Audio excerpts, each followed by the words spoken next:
Na akija mama anamwambia labda sio mimi. Ba mdogo, hapa kwetu usije tena. Na ukija nakuchoma visu.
Kwanza vipi?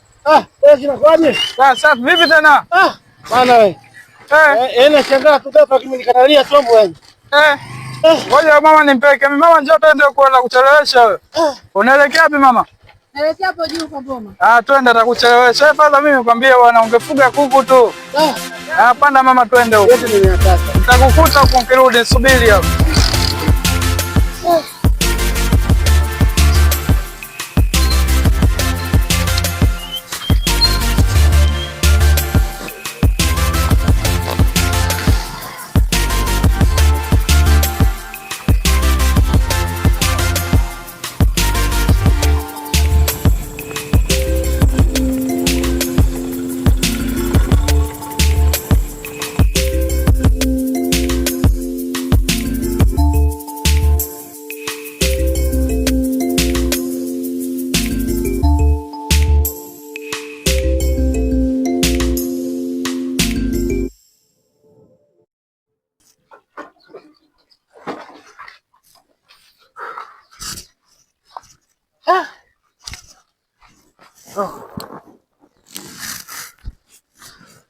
Toa jasho.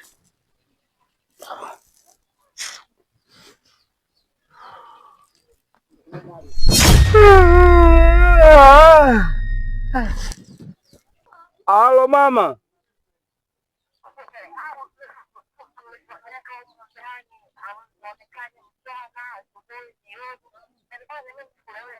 Hapana mama, usiongee hivyo. Mama, mimi niko kwenye kutafuta. Hamna mamangu, leo mimi nakuja mamangu, sijali. Nipo kwenye kutafuta mamangu. Sawa mama, nimekuelewa.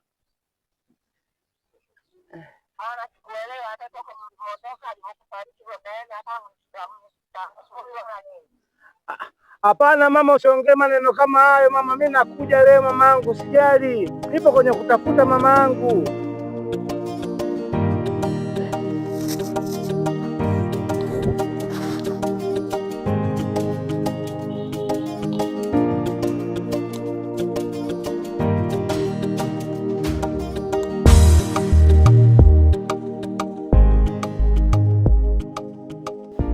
Mama, tangia alivyofariki baba ni muda mrefu sana, na tangia afariki baba maisha kwangu yamekuwa magumu sana.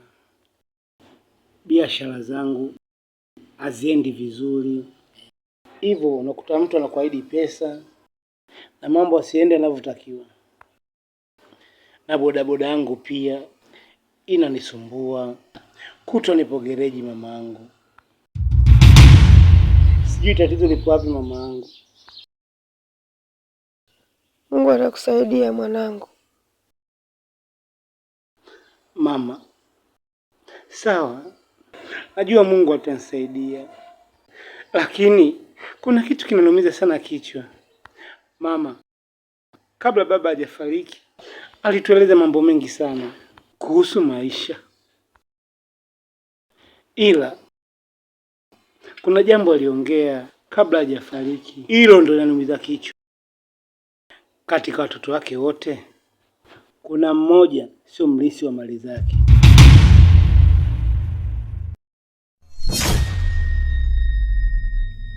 Pole sana mwanangu.